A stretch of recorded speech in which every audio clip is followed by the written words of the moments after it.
ती सुखाचे ते सुख पाहता श्रीमुख गोविंदाचे रंगनी रांगत गुलगुला बोलता सुर रुळत चरण तळी। प्रस्तुत प्राप्त प्रसंग निवडलेला अभंग विश्वमान्य विश्वभूषण विश्वाधिकार विश्वप्रिय देवमान्य संत शिरोमणी नामदेवराय यांचा कालापर प्रसंगातील प्राप्त प्रसंगी निवडलेला अभंग। विठाला विठाला प्राप्त प्रसंगी निवडलेला अभंग माझ्या नामदेवरायांचा आहे।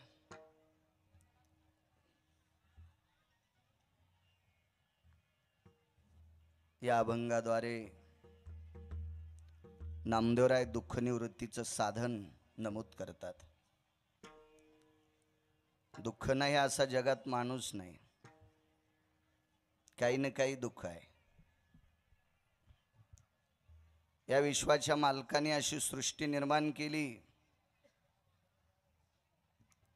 त्या सृष्टीतल्या एकाही जीवसृष्टीतल्या व्यक्तीला कसल्याही प्रकारचा अहंकाराचं गंडल येऊ नये म्हणून कुठं ना कुठं फासा देऊन बांधून ठेवलेला आहे। काही ना काही दुःख आहे। दुःख नाही असं जगात औषध नाही, त्या दुःखावर उपाय नाही असं औषध नाही असं नाहीये, पण ते आपल्या प्रारब्धानुसार प्राप्त होत नाही। आणि एखादी औषधी जर प्राप्त झाली तर ती एखाद्याला पेलवत नसेल, पेलवली जरी तरी ती सहन होत नसेल। मला असं वाटते अशा काही औषधी आहेत आजाराचं निदान करून वैद्यानं जरी दिल्या तरी त्या औषधीला त्या व्यक्तीचं शरीर साथ देत नाही। आज औषधावर काय बोलावं, औषधातलं रत्नच इथं उभं आहे, बसलेलं आहे।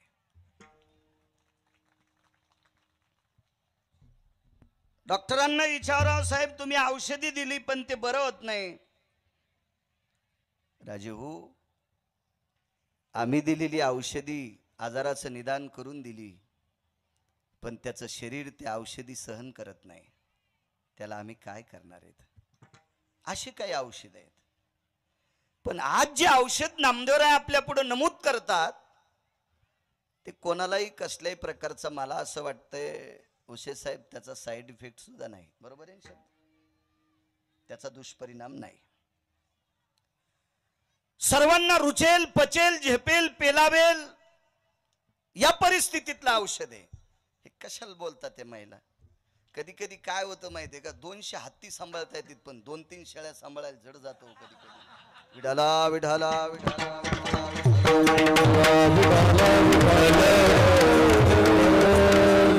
अहो, माणसं उन्हात बसलेत तरी कलकल नाही, यांना सावलीत बसू नये इतकं काय? हे कशाला आलत्या बरं इथं अलीकडे? इथं का मतदान होतं का? टाकून चालल्यात आता, यायचंच नाही ना मधामध्ये। विठाला विठाला विठाला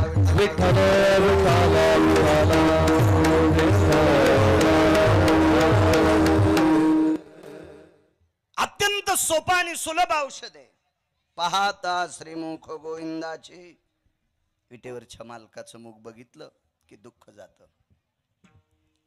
एक जण म्हणे, महाराज पंढरपुरात गेल्याच्या नंतर विटेवरच्या मालकाचं मुख बघितलं की दुःख जातंय, याबद्दल दुमत नाही, आम्ही नामदेवरायाच्या शब्दावर ठाम आमचा विश्वास आहे, पण पंढरपूरला जाण्यासाठी पैसे नाहीत।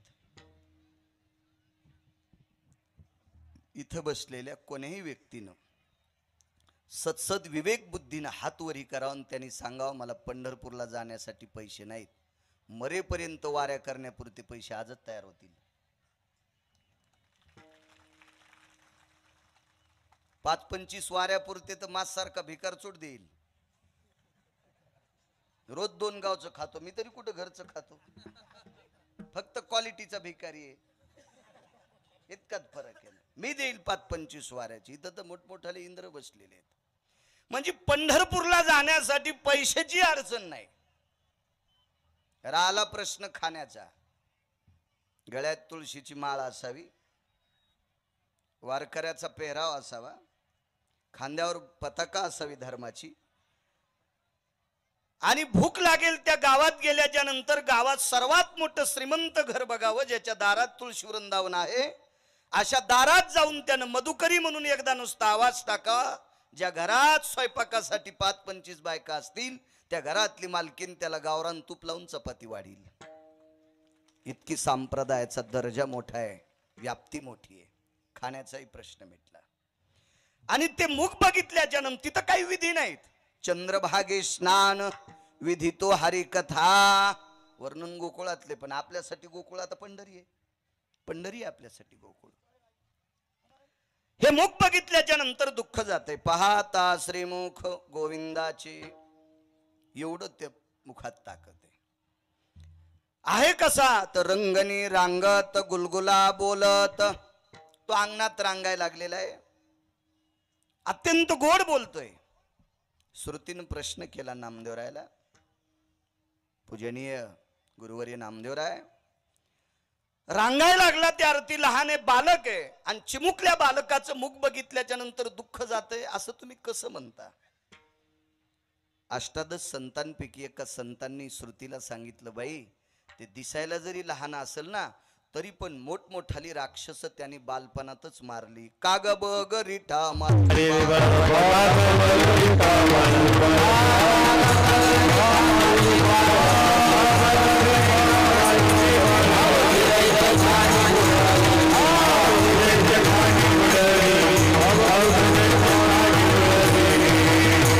काग बग रिठा मारिली बाळपणी, अवघी दैत्य खानी बुडविली. मोठमोठाली राक्षस बालपणात मारली ही त्याची ख्याती.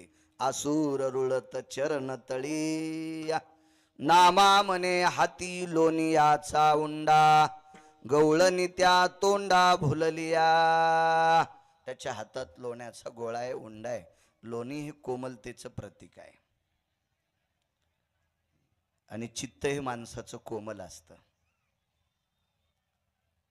जितक्या कोमल चित्तानं आपण विश्वाच्या मालकाकडे बघू तितका मऊ लोण्यासारखा आपल्याला तो आकर्षित होत असतो, आपल्याकडे येत असतो. हे लोणीच त्याच्या हातात त्याच्या करताय की अशा अवस्थेतल्या लोकांनी माझ्याकडे या. बरबटलेली इकडं तिकडं थोत्र घालणाऱ्या नालायकांनी माझ्याकडे येऊ नका, हे त्याचा संदेशच आहे त्या लोण्याचा. विठाला विठाला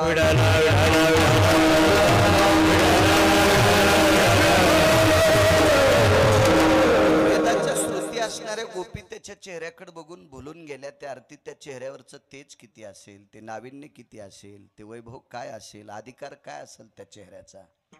तुम्ही जेवढे आशीर्वाद देताल तेवढा बाळू बोलण्याचा प्रयत्न करेल. विठाला विठाला विठाला. परंपरेनं चालत असलेला भव्य दिव्य असा नामयज्ञ, या नामयज्ञामध्ये अन्नपूर्णेचं सुद्धा फार मोठं अधिष्ठान आहे. इथे येणारा प्रत्येक भक्त प्रसाद घेऊन जातो. असं एवढं अन्नपूर्णेचं जाज्वल्य वास्तव्य या पवित्र स्थळावर आहे. एवढ्या डोंगराळ भागामध्ये, ह्या माळरानामध्ये एक प्रतिपंढरी निर्माण केली. स्वर्गीय वैकुंठवासी, सत्यलोकवासी, गोलोकवासी, कैलासवासी गुरुवर्य कृष्णाजी बाबा व्यवहारे, एक सात्विक, सदाचारी, पुण्यशील, पावन, धर्मनिरपेक्ष रत्न वारकरी संप्रदायातलं अशा पावन महात्म्यानं निर्माण केलेलं हे अस्तित्व, ही प्रतिपंढरी आपल्यासाठी. त्या महात्म्याच्या समाधीला वंदन करतो. फार मोठ्या रत्नाच्या सानिध्यात घडलेलं रत्न. वैकुंठवासी कडकडीत ज्यांचं वैराग्य होतं असे सद्गुरू गुरुवर्य जयराम बाबा.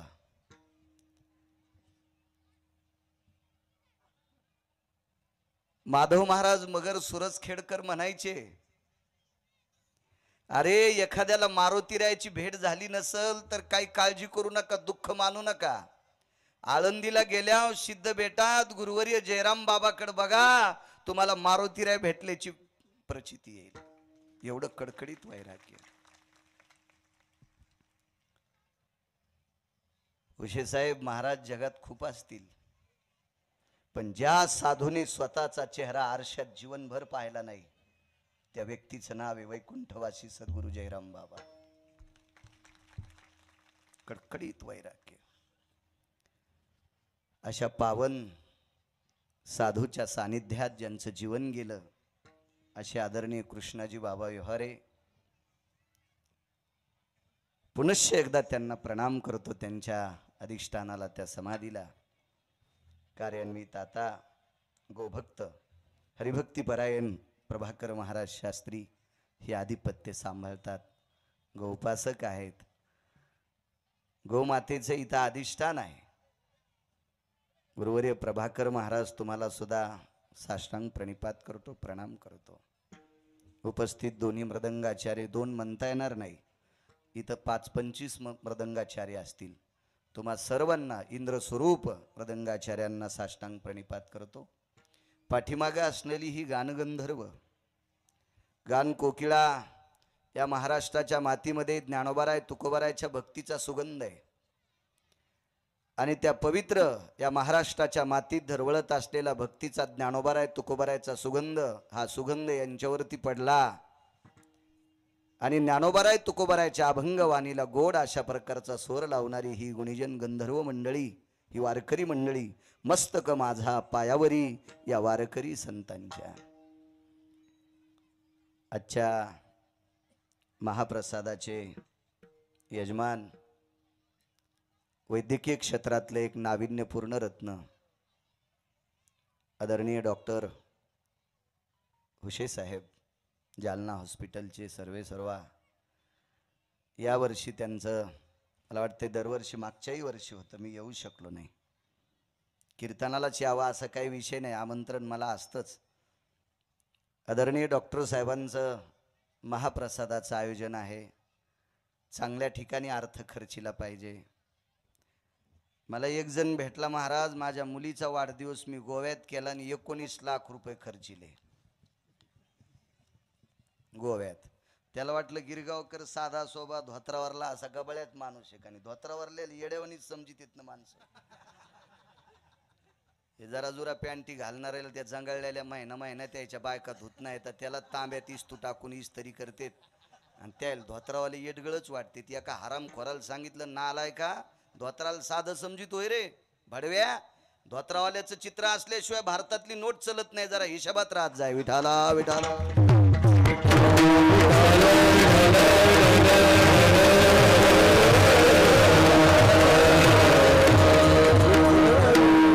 मला सांगितलं, महाराज 19 लाख रुपये गोव्यात माझ्या मुलीच्या वाढदिवसाला खर्च केला. वा वा वा, चांगली मुलगी होईन तुझी.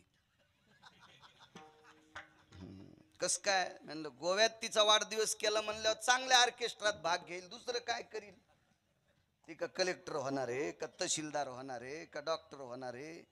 कारण जिथं नुसत्या रिकाम्या बाटल्यात पडलेल्या ट्रकनं दिसत्यात, अशा जवळ वाढदिवस केला म्हणल्यावर किती पहा, हे संपत्तीचा माज आलेली माणसं असतात. विश्वाच्या मालकानं दिलेली संपत्ती धर्म कार्यामध्ये खर्च करावी, तो बुद्धिवाद, तो युक्तिवाद डॉक्टर हुशे साहेब तुम्हाला विश्वाच्या मालकाने दिला. आणि अशा पवित्र तीर्थावर तुमची संपत्ती प्रसादाच्या स्वरूपात खर्च करता, त्याबद्दल तुम्हाला कोटी कोटी धन्यवाद. आजचे यजमान, मला असं वाटतं ज्यांनी मला ओटीत घेतले, हो, दीपकराव जाधव असतील आणि रामूजी लगामे, बरोबर आहे ना? दीपकराव जाधव आणि रामूजी लगामे आजचे ते. दीपकजी, बरं, दीपकराव शिंदे आणि रामभाऊजी लगामे, ह्याही यजमानांना कोटी कोटी धन्यवाद. बऱ्यापैकी मंडळी, महाराज मंडळी या ठिकाणी आहे. सर्व महाराज मंडळीला गिरगावकराचा नाक घासून प्रणाम. पंचकृषीतून आलेला श्रोतावर्ग, आमच्यासाठी सर्वात मोठा वक्त्याचा देव जर कोणता असेल तर श्रोता आहे. एक जण म्हणला, महाराज सगळे ग्रंथ पाठे पण कोणीच मग ऐकत नाही. मग सांग पपेश माईला. तर ती पपेश माय बी ती बी कदरली म्हणला, ती बी मग ऐकणं नाही. मग वक्त्याचा देव असतो श्रोता. म्हणून 700 वर्षापूर्वी माझ्या आळंदीतल्या मालकांनी लिहून ठेवलं किती जरी अभ्यास केला असेल कीर्तनकारांनी, भागवतकारांनी, रामायणकारांनी, शिवपुराणकारांनी, प्रवचनकारांनी, तर त्याच्या समोरचा श्रोता हा प्रत्यक्ष शिवस्वरूप असतो याचं भान ठेवून बोललं पाहिजे. प्रभू तुम्ही महिषाची मूर्ती, तुम्हा भगवान शिवस्वरूप समजून तुमच्या चरणी साष्टांग प्रणिपात करतो. साऊंड सिस्टीमवाल्यांना धन्यवाद, या प्रसिद्धी प्रमुख या कॅमेऱ्यावाल्यालाही धन्यवाद. माझ्या लग्नात एकही नव्हता. विठाला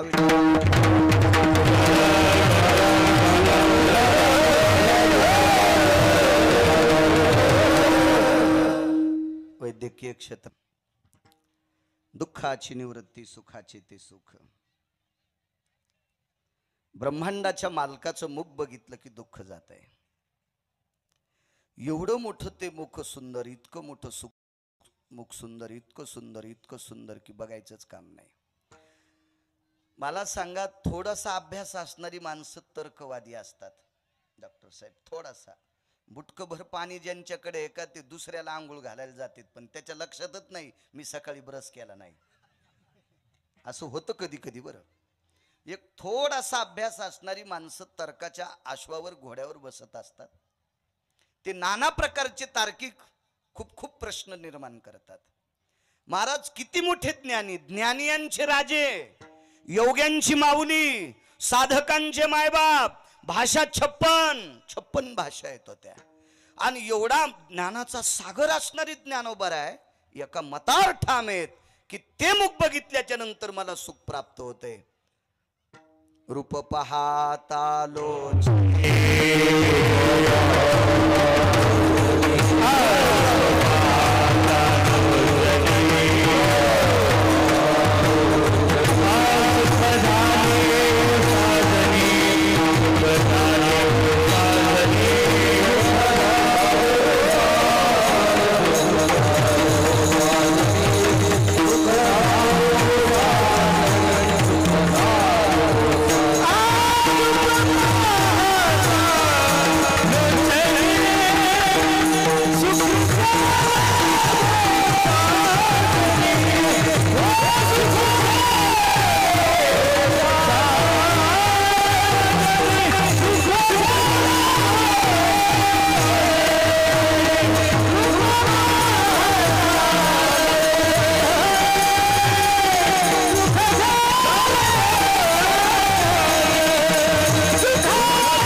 साजनी हा शब्द बुद्धीला म्हणतात. हे बुद्धिमाते, विश्वात मी किती पाहिलं ग, पण असं माझं मन, माझे डोळं, माझं चित्त तिथं स्थिर झालंय आणि आनंद वाटतोय ते फक्त रूप पाहिल्याच्या नंतर.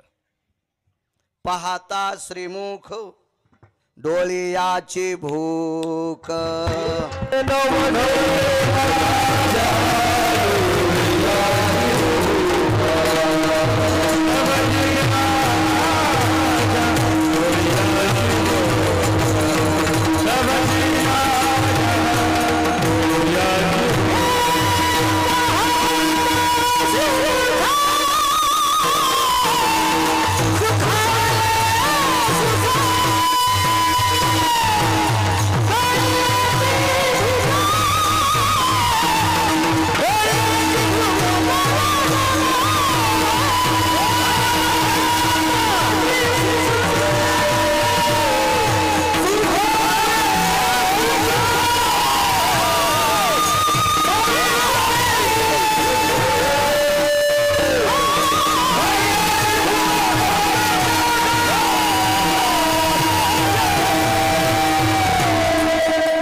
श्रीमुख सुखावले सुख. सुख सुद्धा सुखावते ते मुख पाहिल्याच्या नंतर. डोळ्याची भूक नवजे माझ्या, इतकं ते रूप सुंदर आहे. पाहिलिया वेध लावी बैशे जीवी जडोने. पाहिल्याबरोबर वेध लागते तितकी त्या रूपामध्ये नाविन्यता आहे. एवढं सौंदर्य आहे, एवढी मोठी व्याप्ती आहे. आणि ते मुख बघितल्याच्या नंतर दुःख जाते. पण प्रश्न आहे श्रुतीचा, दुःख गेले कोणाचे? संत शिरोमणी नामदेवरायाला श्रुती माता विचारते, कोणाचे दुःख गेलेत? वारकरी संप्रदायामध्ये पुराणाला गळ्यात बांधले, पहावे पुराणे विचारोनी. एखाद्या वेळेस वेदाच्या विरोधात नाहीत, वेदानिंदी तो चांडाळ, शास्त्राच्या विरोधात नाही, पण कधी कधी शास्त्राने 5 ठिकाणी चुकीच्या माणसाला पण पोटात घातलं. म्हणून वारकरी संप्रदायातल्या ठराविक लोकांनी शास्त्राला बाजूला केलं नाही, पण जरासं बाजूला शेजारच्या रूम मध्ये जागा दिली. आणि पुराणाचे निर्णय इतके भिडतोड, सडेतोड निर्णय पुराणाचे, ते निर्णय पुराणाचे वारकरी संप्रदायातल्या अधरीव लोकांना आवडले. म्हणून देहूतले मालक म्हणतात, जर विश्वास नसेल तर पहावे पुराणे विचारोनी. एक जण म्हणेन, महाराज शास्त्राच्या विरोधात तुम्ही. मी नाही, माझी काय पात्रता आहे, माझी काय लायकी आहे. पण मोठ्या लोकांचं मत 2-4 ठिकाणी चुकीचं आलं, त्या विरोधात गेलं, याच्याकरता मी उल्लेख केलाय. कधी योग आला तर तेही सांगेल. विठाला विठाला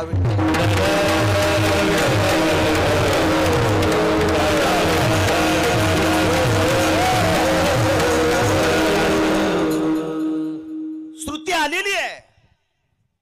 नामदेवरायानं सांगितलं, माझी माय तुला ऐकायची रूपाची महती. सुदर्शन नावाचा एक व्यक्ती होता. नाव सुदर्शन आहे, उशे साहेब त्याचं. दिसायलाही सुंदर आहे, फार सुंदर, फार सुंदर. इतका सुंदर, इतका सुंदर, इतका सुंदर की त्याच्या रूपाला आग लागो. आग लागो म्हणजे तू जळून जाऊ नये. आपल्याकडे जुनी म्हण, काय रूप आहे हो, आग लागली रूपाला. म्हणजे इतकं रूप नागरेश्वर, इतकं रूप सुंदर. पण एखादी गोष्ट माणसाकडे आली ना, ते माणसं नीट चलत नसते. निसर्गाचा नियम आहे, माणसाकडं भरपूर येत जावा आणि त्यानं जमिनीवर पाय ठेवून चलत जावा, तो विश्वातला फार मोठा शौर्य संपन्न म्हणत असतात. ते काय होतंय, थोडंफार आलं की टाचावरी केल्या, कधी पाय घसरण, कवा फ्रॅक्चर होईल, काही सांगता येत नाही. हिशोबात चाललं पाहिजे. विश्वात एक नंबरचा सुंदर आहे, त्याच्या इतका सुंदर मदन सुद्धा नाही. दुःखाची निवृत्ती सांगतोय, काय रूपात ताकद आहे.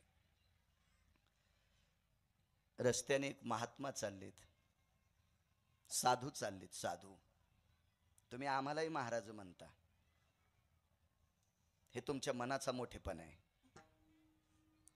पण महाराज ही व्याख्या फक्त ठराविक लोकांना शोभते. मला तरी नाही शोभत बरं का. म्हणतात लोक, मला नाही शोभत ती. कारण महाराज होण्यासाठी फार वेगळ्या दशेला जावं लागते, फार मोठ्या अवस्थेला पोचावं लागते, तर तो महाराज असतो. आपल्याकडे सवय लागली, हा भजे तळणाऱ्याला पण तळले का महाराज, सवयच लागली. त्याला काय विषय नाही. राहुल भाई काय म्हणतात माणसं, काय विषय नाही त्याला, कोणालाही म्हणते. मला असं वाटतं काही काय पांचटाईनं महाराज शब्दाचं अपभ्रंश करून सगळा मातीत घातलाय शब्द. कुठं काय लावा त्याच काय मेळच कळत नाही. एक महाराज चाललेत. कोणाला म्हणायचं महाराज? महत्व हरवी, चातुर्य लपवी, पिशेपन मिरवी आवडोनी, पूज्यता डोळा न देखावी, स्वकीर्ती कानी न ऐकावी. ह्या अवस्थेत जीवन जगणारी माणसं महाराज असतात. गिरगावकर एखाद्याच्या कीर्तनात बसावून त्याचं नाव नाही घ्यावं, लगेच गिरगावकर म्हणतो. कीर्तन पडलं राव, कीर्तन त्याला जमलं नाही, बसा. म्हणजे पहा, याचं नाव नाही घेतलं की त्याला कीर्तन आवडत नाही. इतकी पान. साधूच्या अवस्थेत कशी येऊ आम्ही, कशी येऊ त्या दशेला? असा एक महात्मा चाललाय, साधी कपडी अंगावर येत. महात्मा डॉक्टर साहेब दिव्यांग होता.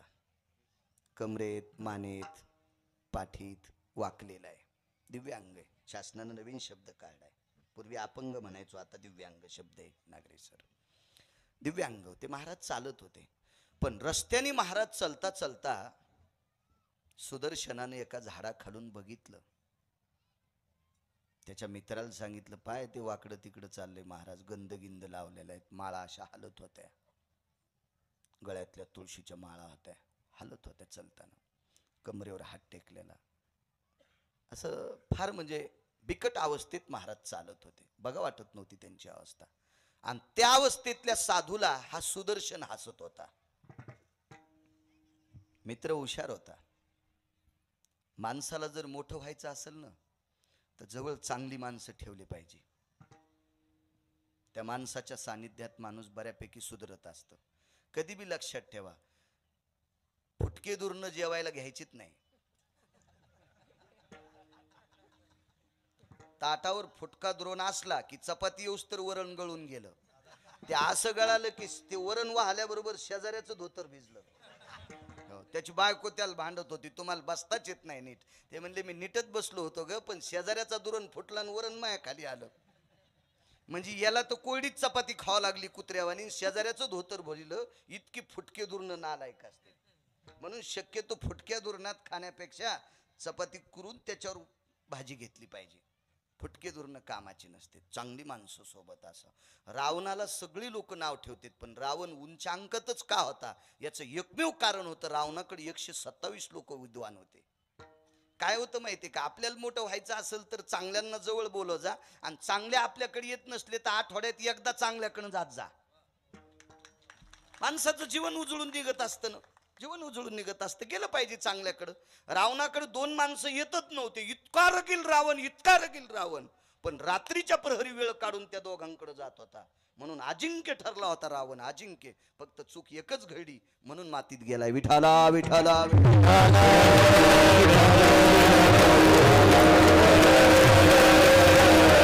सुदर्शनासोबतची मित्र चांगली होती, ती छानशी मित्र होती. चांगली माणसं असली की गोड होत असतो. आमच्याकडे 2 बैल होते. एका बैलाला दोऱ्या खायचा नाद होता. मग गड्यानं बऱ्याच वेळेस त्याला शेण लावलं, त्या कासऱ्याला शेण लावलं. पण बैल इतकं शहाणं होतं, ते शेणाचा कासरा पण असा चघळून चघळून चघळून लाळण शेण खाली टाकायचं. शेण गळून गेलं की मग कासरा खायचं आणि शेजाऱ्याची मका खाऊन यायचं. अशा माणसाची मका खाऊन यायचं, त्याच्या मकेकडे पाहिलं की ते शिव्या देत होता. आणि त्यातली त्यात त्याला महाराजायचा तर लयच राग होता. हे महाराष्ट्रातलं तूप खातेत, बंबाटण्याची बंबाटण्या झाले, बगान टरबुजावानी यायचे गाल झाले, कसे दिसत आहेत पाहना, काम नाही काय नाही, चिरले तर 3-3 होतील, हो वजनात टाकले तर 5-5 बसतील, कठाळ्यासारखे काय ते शब्दच बोलून त्याचे असे बोलत होता ते. मागच्या ना असं समजू नका लोक चांगलं म्हणतात. विठाला विठाला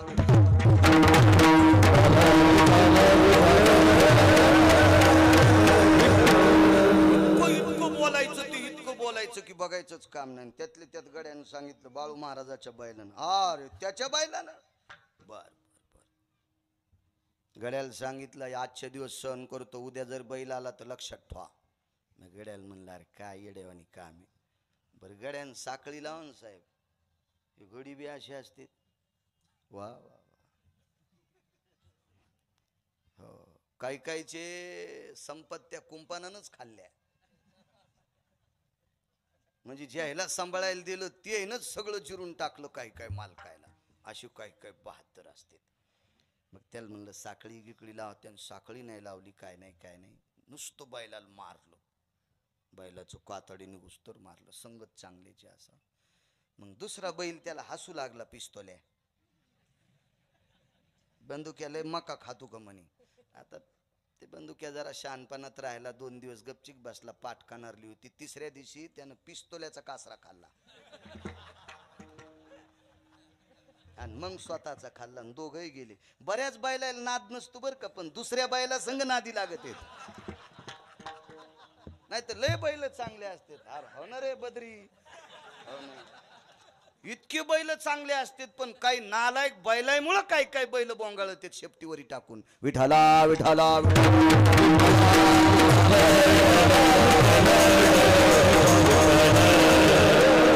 संगती माणसाला चांगल्याची असावी. चला,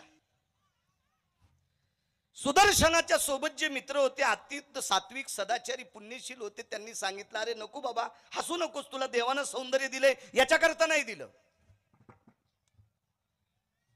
वैकुंठवाशी ज्ञानसूर्य रंगनाथ गुरुजी परभणीकर म्हणायचे, देवानं कोट्यावधी रुपयाची गाडी बसायला द्यावा,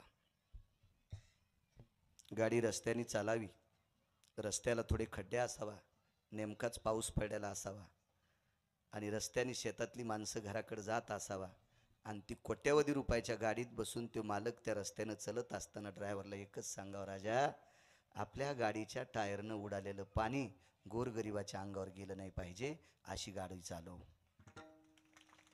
लवकरात लवकर जगाचा मालक त्याला विमानात बसवी. सद्बुद्धी असली पाहिजे चांगली. एका माणसाकडे 1 कोटीची गाडी, खेडगाव. गावात 2-3 वाहनं होते. कशा तरी निमित्तानं ते वाहनं गुंतले. ॲटो नाही, काय नाही गावात. गावाच्या कडेला गरिबाचं एक झोपडं, त्या झोपड्यात मुलगी बाळंतपणाला डिलिव्हरीला आलेली. रात्रीच्या 1 वाजता आईला सांगितलं, आई प्रसूतीच्या वेदना चालू आहेत ग, काय करायचं. घामाघूम झाली आई आणि वडील, काय करावं, परिस्थिती नाजूक. गरीब माणसं, गावात मोठी तुमच्यासारखी व्यक्ती होती, तुमच्यासारख्याकडे गाडी होती साहेब. आणि रात्री 1-1:30 वाजता पोरीचा बाप डोक्याला टापर बांधून आला आणि दार वाजिलं. साहेब कोण? मी. काय काम आहे? मुलीला बाळंतपणाला न्यायचंय, वाहनाची व्यवस्था नाही. 1 कोटीची गाडीत बसणाऱ्या व्यक्तीने विचार केला, बाळंतपणाचा प्रसंग आधी नाजूक असतो. अंजली ताईसाहेबांना माहिती आहे त्या गायनिक आहेत, किती परिस्थिती. मोठ्या माणसानं विचार केला, ड्रायव्हर झोपलेला असेल, त्याच्याजवळ फोन असेल का नसेल काय माहीत. त्या व्यक्तीनं तसाच लुंगीवर असताना शर्ट अंगात घातलं, स्वतःची गाडी चालू केली, गरीबाची पोरगी गाडीत बसविली, तिची आई तिचे बाबा बसले. हॉस्पिटल, जालना हॉस्पिटल सारख्या ठिकाणी नमूद केलं. डिलिव्हरी नॉर्मल झाली, लागलीच आणून घातलं. का देव कमी करील त्या माणसाला? का कमी करील? याला म्हणायचं मोठी माणसं, याला म्हणायचं मोठी माणसं.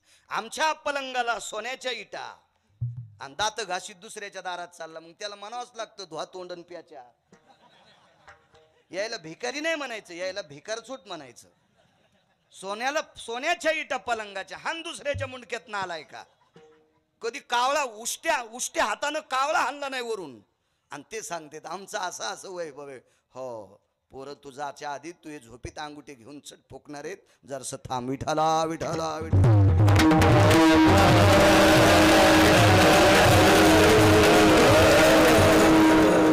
अरे एवढं सौंदर्य दिलंय दुसऱ्याला खिजवण्यासाठी नाही, पण ऐकायला तयार नाही. मूर्ख माणसं ऐकत नसतात, अतिताई माणसं ऐकत नसतात. त्यांना किती समजून सांगावं, ऐकत नसतात. तुम्हाला माहिती आहे का, जखम झालेल्या कुत्र्याला किती औषधी टाका, मालकानं किती समजाते, असं ताणून पळून पण जिबीनं चाटीतच, ते त्याच्यावर चमडं येऊच देत नसते. अशी काही माणसं कुत्र्यावानी चाटणारच. ते बरोबर त्याला किती समजून सांगा, ते ऐकणारच की. सुदर्शन मित्रानं सांगितलं, अरे ते महात्मा आहे, ते साधू. कशाहून महात्मा आहे? गळ्यात माळा. कोणी घालतंय? तसं नाही रे, आपल्याला ऊन लागते याच्याकरता आपण झाडाखाली आहेत, आणि त्या महात्म्याला ऊन लागू नये म्हणून सूर्य ढगाच्या आडंगी गेलाय. नभा शोभय जायते नाम भास्करो तेजोषिता यत प्रकाश भय स्थितान स्वेदान वरुताति जायाय नैवम गिरगावकर लिखितम. पुराण सांगते, ज्या साधूच्या अंगाचा स्वेद म्हणजे घाम निघू नये याच्याकरता सूर्य ढगाच्या आडंगी गेलाय. आणि त्या साधूवर तितकी सावली धरली. काय अधिकारी असेल महात्मा, तरी पण मूर्खांना लक्षातच येत नसते. तरी सुदर्शन म्हणला, सूर्य जर सावली धरीत असेल, एवढा साधू मोठा आहे, मग वाकलाच काऊन?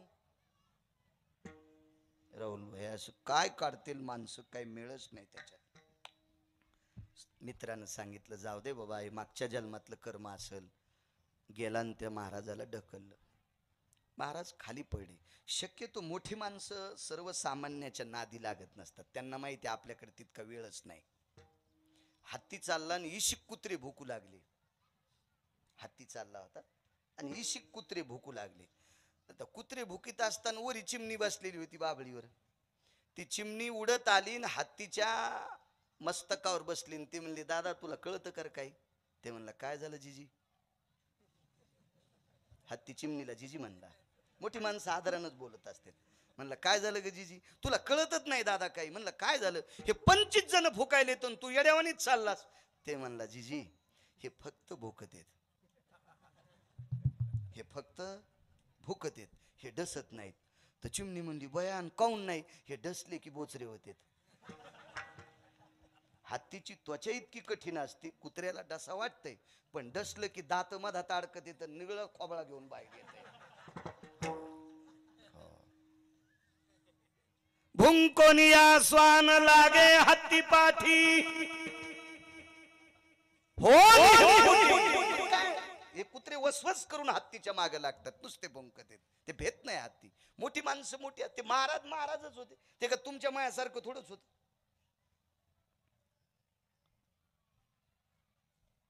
ढकलून दिले, एकदा खाली पडले, खरचटलं, माती हातावर घेतली, अशी केली, त्या जखमीवर टाकली. हेच औषध होते 50-60 वर्षापूर्वी टाकली. आता त्याचे उपयोग नाही करायचे, तो काळ गेला, त्यावेळेला माती शुद्ध होती. आता तुमच्या गुटक्यानं थुकू थुकू माती इतकी अशुद्ध झाली, ती जखम जास्त झडण. विठाला विठाला.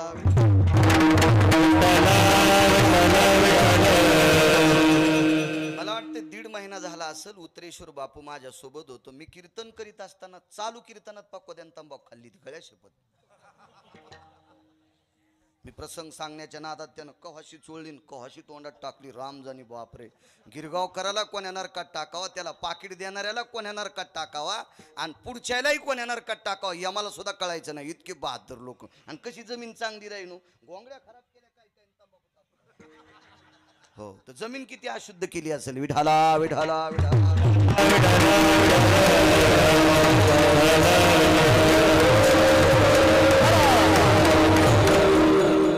ढकललं, 1-2 वेळेस ढकललं, काही नाही म्हटले महाराज. मित्राच्या लक्षात आलं, ज्याच्या डोक्यावर सूर्य सावली धरतो, एवढा जर महात्मा रागावला तर आपला सुदर्शन जळून जाईल. पण हत्ती कुत्र्याच्या नादी लागत नसतात. हत्तीनं जर नुसती अशी सोंड केली ना, तर कुत्र्याचा पोत्रा होईल. काही नाही राहायचं कुत्र्याचं, फासुळ्या फासुळ्या, हाड फाड चटलं गे जिकडं तिकडं. हो, शेंगदाणे उखळात कुठल्यावानी कुत्रे अशी येड्यावानीच होते, अशी येड्यावानीच. पण ते हत्ती हत्ती असते. महाराज काहीच नाही म्हटले. तिसऱ्यांदा ढकलल्याच्या नंतर महाराज बोलले नाही, डोळे झाकले आणि पंढरीतल्या मालकाला विनंती केली, देवा आम्ही तुझं भजन करतो रे, आणि तुझं भजन करीत असताना आम्हाला अपराध आमचा काही नसताना नालायक माणसं जर आम्हाला त्रास देत असतील, तर तू आमच्यासाठी मेलास का? आम्हा गांजी जन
तरी का मेला नारायण. काय शब्द देवा, तू मेलाच का आमच्यासाठी? याचे इतक्यानं थांबले नाही. आम्ही ज्यांना भ्यावे तरी कानला देवे. हे देवा, आम्ही मूर्खाला भ्यावं याची तुला लाज वाटत नाही? आम्ही ज्यांना भ्यावे तरी कान लाजे देवे. काय वाटलं असेल देवाला? भगवंतानी सुस्कार सोडला. हरामखोर सुदर्शन्या, एवढ्या मोठ्या अधिकाराला पोचलेल्या साधूला त्रास देतो बेट्या. ते साधू 4 जाग्यावर वाकलेले आहेत. तू इतक्या जाग्यावर वाकशील की तू वाकच मोजता येणार नाहीत. डोळ्याचं वरचं पापण खालच्या पापणाला चिटकतंय का नागरे सर? तितक्या टायमात सुदर्शन्या सर्प झाला. सर्प झाला. सर्प किती जाग्यावर वागतं सांगताय तुला? इतका. आणि मग पश्चाताप झाला. उशिरा पश्चाताप होतो, उशिरा. काही काहीच्या इतक्या बिड्या वाढणार, इतक्या बिड्या, मला असं वाटतंय साखर कारखान्यातून कमी धुपण निघत असं. इतकं त्याचं धुपण. त्याचं छातीचं ऑपरेशन करायला 2 डॉक्टरला चक्कर आलती छाती फाळल्यावर. हो, त्या डॉक्टरला महिनाक्ष गोळ्या घ्यावा लागल्या. किती धुपण निघलं असेल काय माहित. आणि त्याच्यावर मग 2-3 दिवसाला डॉक्टरनं सांगितलं आता सध्या पाहलेत बोलायलेत तर पाहुण्या राहुण्याला बलवान यायला घरी घेऊन जा.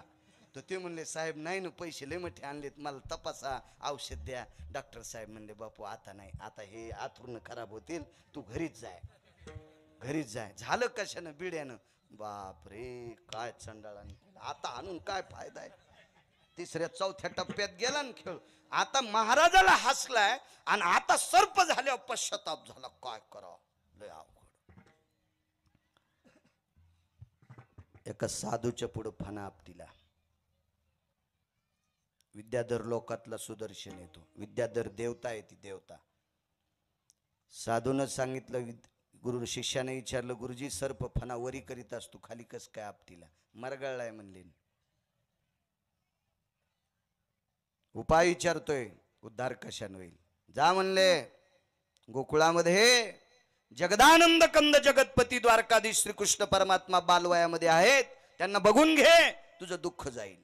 पण त्याच्या लक्षात आलं आपण सर्पाच्या येऊन येते आणि गोकुळात प्रत्येकाकडे गायी होत्या आणि गायी असल्या की काठ्या असतात. प्रत्येकाकडे काठ्या होत्या. 14 गायीच्या खाली एकही व्यक्ती नव्हता. 14 पासून पुढे मोजायच्या एवढ्या गायी.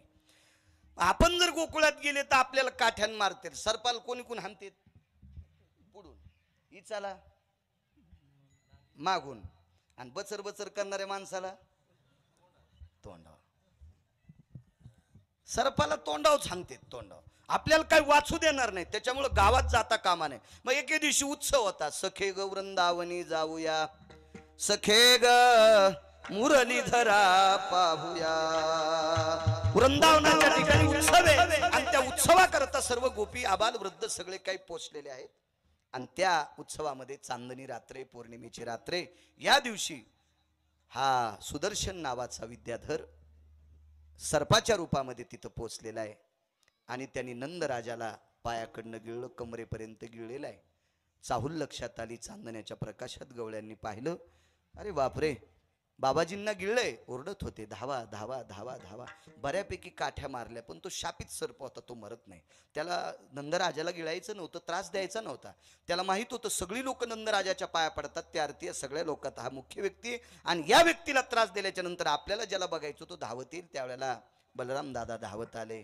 दादांकडे बघितलं बऱ्यापैकी लोकांकडे बघितलं. भगवंताला दादा बोलवत होते पण देव येत नव्हते. दादानं सांगितलं कन्हैया धाव रे बाबाला सर्पांनी गिळलंय. भगवान म्हणायचे दादा त्याची काय मायवेली आपल्या बाबाला दात मारायची. एका महाराजाला ढकलून दिले तर सर्प झालाय आणि आपल्या बाबाला जर दंश केला तर नालीतली आळी होईल. त्याच्याकरता तो काही करू शकत नाही. ते फक्त मला बघण्यासाठी आलाय. आणि विश्वाचा मालक ज्या वेळेला या सर्पाच्या रूपात सुदर्शनानं पाहला त्यावेळेला दिव्य देह असा निर्माण झाला. एका पुष्पक नावाच्या विमानामध्ये तो देह बसला आणि पुनश्च परमपदाला विद्याधर लोकामध्ये तो सुदर्शन जाऊन पोचला. त्याच्या अनुयायी लोकांनी सगळ्यांनी विचारलं सुदर्शना तू सर्पाच्या योनीत होता तुला अमाप दुःख होतं आणि या दुःखानं तू फार वेगळं झालेला होता आणि आता तू पुन्हा पहिल्या रूपाला आला. पहिल्यासारखं सौंदर्य तुझं कायम आहे. हे दुःख गेलं तुला सुखाची प्राप्ती झाली पण औषध कोणतं घेतलं तर ते पहिलं सुखाची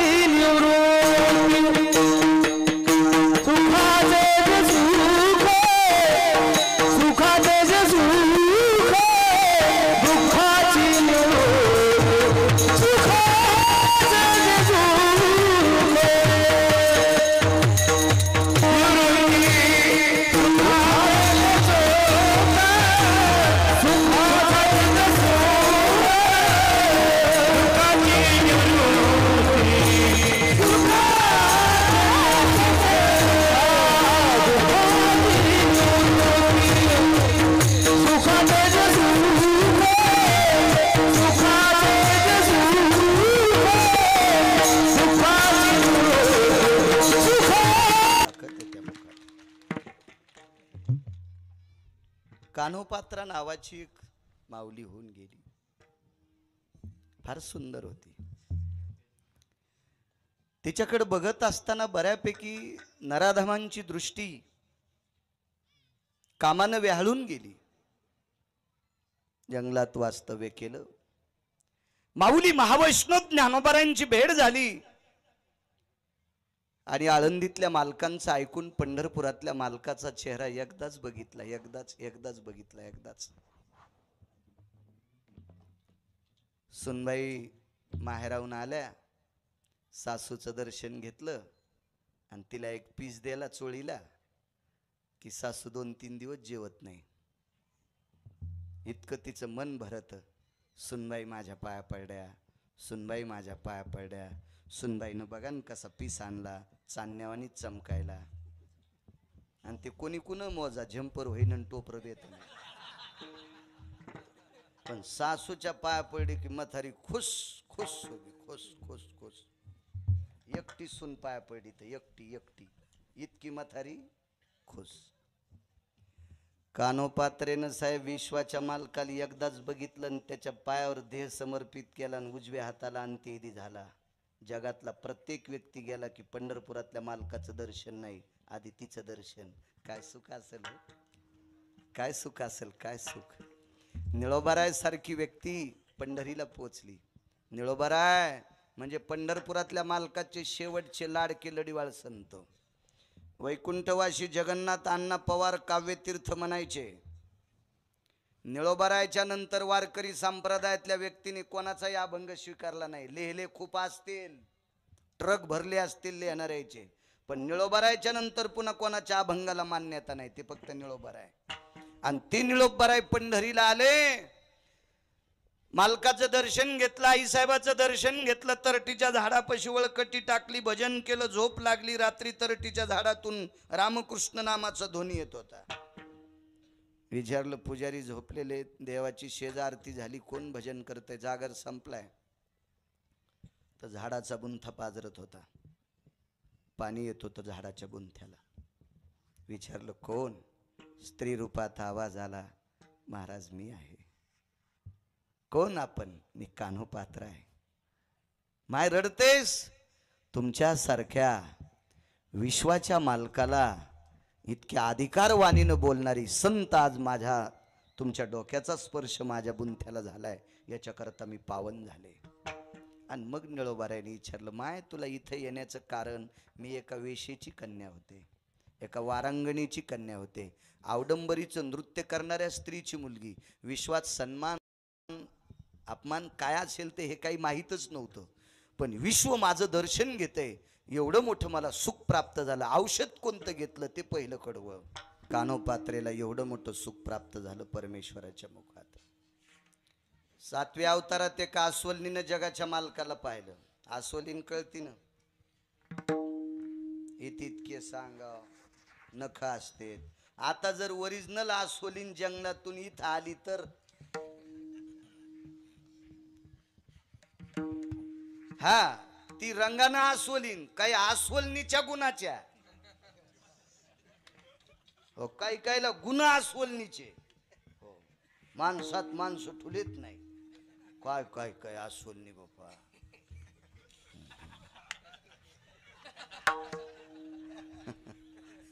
दादा महाराज मी अस्वलनी म्हणायला लागलो. लय काय काय अस्वल. जंगलात आई सोबत गेली आणि विश्वाचा मालक पाहिला. पशु काय पाप पुण्य जाणीते काय माहिती, पण रूप सुंदर होतं. आणि त्याला पाहिलं, डोळे झाकून घेतले, पुन्हा काही पाहायचंच ठरिलं नाही. आई आली तिकून. आईने विचारलं, बाई डोळे कशाने बंद केले? झाले काही नाही म्हणजे मी मनान केले, काही दुखत नाहीत, जळजळ करीत नाहीत, काही आले नाही, काय नाही, आली नाही, त्याला वेदना नाहीत, काय नाहीत, मी स्वतः बंद केले. उघड ना. नकोय. लोक वय झालं तरी ऑपरेशन करतात, ते करू दे ग, मी काय अंध नाही, काय नाही. मी असा एक सुंदर व्यक्ती पाहिलाय, त्याच्या व्यतिरिक्त मला जगातलं काही पाहायचं नाही. कशासाठी पाहिला? मला त्याच्यासोबत लग्न करायचं. वेळीच की काय तू? अस्वलनी सोबत एखादा सुंदर पुरुष लग्न कसा करील? ती म्हणली, ते करायचं का न करायचं तो ठरेल, पण मी त्याच्यासोबत लग्न केले. वरिले सावळे परब्रह्म, मी मात्र त्याला पती मानले. मला मानायचं का न मानायचं तो ठरविल, पण माझा मात्र ठाम विश्वास आहे, मी त्याला पती मानले. घरातल्या सगळ्या लोकांनी समजून सांगितलं, पण ऐकायला काही तयार नाही. आता नाव घ्यावं तर नाव माहीत नाही, गाव पाहावं तर गाव माहीत नाही, कुळ माहीत नाही, काही नाही. एकच कळत होतं, मानवी शरीर अतिसुंदर आहे. त्या सुंदरपणाचं चिंतन करीत करीत करीत करीत एके दिवशी देह समर्पित झाला. घरातल्या लोकांनी पेटवलं, अस्थी पाण्यात समर्पित केल्या. कृतात्रेतायुग संपलं, द्वापार युगात जन्म झाला. ती आस्वालाच्याच कुळात जन्माला आली. तिचं नाव ठेवलं जामवंती. जामवंताच्या घरी राहत होती. त्यांची कन्या म्हणून जन्माला आली. आणि पंढरपुरातल्या मालकाच्या डोक्यावर इतकं कर्ज झालं, इतकं कर्ज झालं, आपण आता मुक्त कसं करायचं. दुःखाची निवृत्ती सांगतोय. पाच सुख किती प्राप्त होते विश्वाच्या मालकाला पाहिल्याच्या नंतर. आणि पंढरपुरातले मालक एका निमित्तानं तिथपर्यंत पोचले. आणि पोचल्याच्या नंतर काय ते स्वरूप असेल देवाचं. जामवंताशे धिपाड एखाद्या 5-25 सिंहासारखा रगदार माणूस बसलेला त्या काळातला. कोण? कृष्ण म्हणतात मला. कोण कृष्ण? आमच्या ठिकाणी राहतो. काय काम आहे आमच्याकडं? वजनदार माणसं होती ती, वजनदार माणसं होती. आणि खरंच कोणी कोणी कुठं जायचं ठरलं पाहिजे. संन्याशान लुगड्याच्या दुकानात कशाला जायचं? दुकानदार विचारील का नाही काय इथं काय? हो, ज्याला दिसतच नाही ते चष्म्याच्या दुकानात गेला. समज नाही त्या गोष्टीला. आसोलाच्या घरी माणसाला जायचं काय काम आहे बुवा? काय काम आहे आमच्याकडं? मला तुमच्या मुलीसोबत लग्न करायचं. अरे बापरे, फार दस्त. ते काय साधा पैलवान होता का महाराज? या पैलवानासोबत मारुतीराय कुस्ती खेळत नव्हते कारण वयानं ज्येष्ठ होते. त्याच्यामुळे मारुतीरायाने नाकारलं. आणि प्रभू रामचंद्राला कुस्ती खेळायची तर वाल्मिकानं लिहिलं नव्हतं म्हणून खेळता नाही आली. एवढा फार दस्त पैलवान. ते का तुमचा आमचा पैलवान आहे का? आमच्या 3 जिल्ह्यात एक पैलवान गाजला. आणि 3 जिल्ह्यात त्याला एकही पैलवान नाही भेटला त्याला पाडणारा. पण 4थ्या जिल्ह्यात एक नेमकंच जन्माला आलं, म्हणजे उदयाला आलं.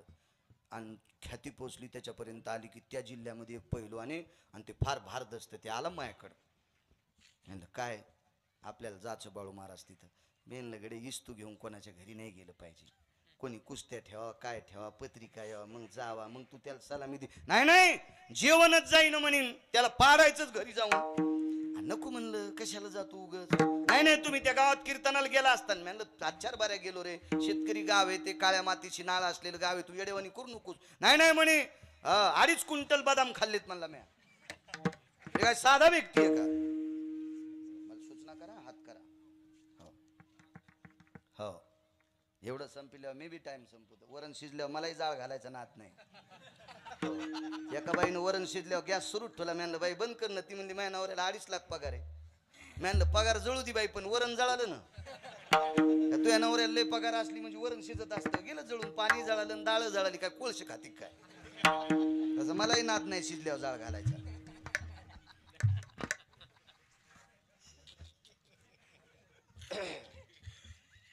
काय झालं? ते पैलवान म्हणला जायचं. म्हणलं नको रे, कशाला ताण घेतो, जाऊ दिन म्हणलं. नाही नाही म्हणला, जायचं. तुम्ही संग चाला. म्हणलं येडा आहेस का? अशा कुठाण्यात आम्हाला कशाला नेतो? मग संघ 2-4 होते शिपरूट आपले. शेपटी हालिनार काही संघ असतेत ना. शेपटी हालिनार काय नसते, ते गोंडा गिंडा चट तुटून गेलेला असतो. पण उरे दुंडका आली ते काही काहीच्या ना लोकांचं. त्याच्या मागे लयत माणसं. अरे दुंडके येत, दुंडके संघ घेऊन फिरणारे कुठे वरी जात असते. तो हे दुंडक्याच्या नादी नाही लागलं पाहिजे. आणि 2-4 आपले शिपरूट मायबाप कदारलेले त्याला. माय दुसऱ्याचा ऊस खुरपायला आणि याला 1.25 लाखाचा मोबाईल. लाज वाटायला पाहिजे. दुसऱ्याचा ऊस खुरपायली मायन तू 1.25 लाखाचा मोबाईल घेतो. 5 तुला कोण्या नरकात टाकावं देवाला कळणार नाही. अशी 2-4 जण त्याच्यासोबत. आणि पहिलं होतं जरा ताकदवान, पण मला असं वाटत होतं त्यांनी तिथं जाऊ नये. तिथे गेल्याबरोबर त्या गावात त्याने गाडी गिडी सोडली. विचारलं आमका आमका पहिलं. त्या घरी राहतं. त्याला पत्राचं घर होतं. त्याची आजी स्वयंपाक करू लागली. ते गेलं तर शेतात गव्हाला पाणी भरायला. आणि आजी स्वयंपाक करू लागली. आपली जुन्या काळातली म्हातारी होती, 92 वर्षाची. याच्या गालाच्या झुरळ्या लोंबलेल्या. ती म्हातारी तंबाखू खात नव्हती, न सोडीत नव्हती. दुसऱ्याचे चोरून फुलं महादेवाला वाहत नव्हती. चांगली म्हातारी होती. दुसऱ्याच्या सुनाला लावून देत नव्हती. अशी म्हातारी होती ती. चांगली होती बिचारी, पद्धतशीर म्हातारी होती ती. आणि स्वयंपाक करीत होती ती म्हातारी. काही काही म्हाताऱ्याला त्यांच्यावर संस्कार मांजरीचे झालेले. सुनानं काम कर म्हणलं तर करायची नाही. शेजारीन चपात्या करताना तिला उंडे करून देईन. अशा काही काही वा वा वा. ती चपात्या करतील, ही उंडे करून देती. आणि घरच्या सुनान म्हणल्या म्हणजे कमरातून जाळ निघलाय. नाही जाग्यावर जळायची का? काही काही म्हातारे असतात ना, असतात. कशा हसत्यात बघा ना. 5-6 दिसायला टक टक टक टक उभे. जाऊ द्या आता, या तीर्थावेत त्याच्याकरता तुमचे नाव घेत नाही. चला, योगा असा आला. गेलं तिथं. आजी पैलवान मा नातू आहे. म्हातारी म्हणली मा नातू आहे पैलवान. कुठे? उसाल गव्हाल पाणी भरायला गेलाय. कधी येईन? लाईन गेल्या येतो. बर गाडीतच बसली. म्हातारी जुन्या काळातली होती साहेब. तिने सांगितलं ए इकडे या रे. बशीला पोतळे टाकले, ताट दिले, गरम गरम तयावरल्या चुलीवरल्या भाकरी आणि कोरडी भुरकी वाढली. आता पहिलवान 2.5 पोते काजू खाणारे कोरडी भुरकी खातो का? आहे का नाही? हे मकातला चांगला हाल्या होता आणि हे कुसळी खातू होय. ते म्हणलं आजी मी पहिलवान आहे. 2.5 क्विंटल काजू खाऊ घातलेत माझ्या बापानं. 3 जिल्ह्यात पठ्ठ्याला कोणी हात देत नाही आणि मला कोरडी भुरकी. म्हातारी म्हणली थांब तेल वाढी. ते भाजलेल्या कळडी त्याच्या ताटावर टाकल्या. घे तेल. म्हणलं आजी या कळडी येतात या घाण्यात न्यावं लागतात, नाही याची आरड घ्यावं लागती. म्हातारी म्हणली बाब्या आमच्या इथं घाण्यावर कोणी जात नाही, आरड घेत नाही, तितकं कोणी बेजार होत नाही. आम्हाला तेल खावं वाटलं ना याच्यातलंच खातो. आगाऊच म्हातारी म्हणलं याच्यातलं तेल. त्या म्हातारीने कळडी घेतल्या ना शक्कर कर कर कर पिळल्याबरोबर त्याच्यातून तेल पडलं. ते जेवलेन बुट तिथंच विसरले गाडीत बसले. तर म्हातारी म्हणली बुट न्या ना. नग म्हणला तू 92 वर्ष आहे तर कळडी पिळल्यावर तेल काढ. तुझ्या नातवानं मला दाबल्यावर मो काय काय काढीन म्हणला मी. खालचे पैलवान असे म्हणल्या ते पैलवान कसा असेल आणि जगाच्या मालकाला ते पैलवान बोल तुमची मुलगी करायची बाजार आहे का म्हणे इथं लग्न करावं लागन. देईन म्हणले. माझ्या बरोबरीचं कोण असेल? कुस्ती खेळी 27 दिवस 27 रात्र. घाम नाही. विटेवरच्या मालकाचं दर्शन घेतलं. मालकाने सासरा म्हणून दर्शन घेतलं. तदेव लग्न सुदिनं तदेव ताराबलम चंद्रबलम विद्याबलम दैवबलम लाभस्ते श्याम जयस्ते श्याम कुतस्ते श्याम पराजय. लागलं लग्न. आजची लग्न तिथी बी येईन पुन्हा मुहूर्त बी. लग्न लागलं आणि नवरी घेऊन घरी गेले. घरी घेऊन गेल्याच्या नंतर वसुदेवाचं दर्शन घेतलं. बाकी काही दादांचं दर्शन घेतलं. आईसाहेबाचं दर्शन देवान घेतलं. नवरीन घेतल्याबरोबरच सासूबाई मागं सरकल्या. काय कृष्णा काय पोरगी आणलीस बाया? तुला म्हणले होते लय मोठ्या हुंड्यावाली कर. ते म्हणलं आई तिच्या बापान हुंडा लय मोठा द्याला पण पोरगी नाही चांगली. म्हणलं हे सांभाळायसाठीच हुंडा द्यालाय. मग एवढं मोठं गठुडं कशासाठी देतात? गरदा सांभाळायसाठीच देतात ना ते. हो आसोलीन केलीस ना. ते म्हणलं आई हुंडा लय द्याला. 22.5 क्विंटल सोनं देणारा मनी द्यालता तिच्या बापानं. दृष्टांत संपला राजू. विश्वाच्या पाठीवर 16,107 पत्न्या असताना साहेब आसोलनीशी लग्न केलं. पुण्य काय असेल? फक्त विश्वाच्या मालकाला इतकं पाहिलं की त्याला पाहिल्याच्या नंतर डोळे झाकून घेतले. जगात काहीच पाहिलं नाही आणि याचं कर्ज त्याच्या डोक्यावर झालं. ब्रह्मांडाचा धनी तो संती केला ऋणी. त्यांचे मालक सांगतात आणि त्या पुण्याईनं इतकं सुख प्राप्त झालं की तुम्हाला आणि मला इथं किती दिवस बसवायचं. देखवी ऐकवी एक नारायण तयाचे भजन चुकू नका. हे सर्व गोष्टी ज्याच्या विश्वाची सत्ता ज्याच्या ताब्यात येतो जगाचा बाप तिचा पती भेटला. सामान्य सुख असेल का? पाहता श्रीमुख गोविंदाचे विठोबार.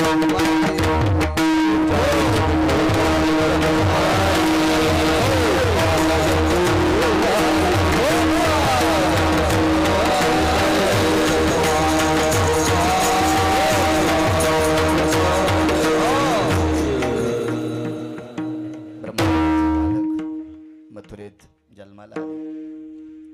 नंदाच्या घराला मजनी गोकुळाला तिथे माईचा जन्म झालाय. मला तिथे ठेवा. माईला घेऊन या. उचलीला कमळापती पायीची बंधने गळती. वसुदेवानं डोक्यावर घेतलं.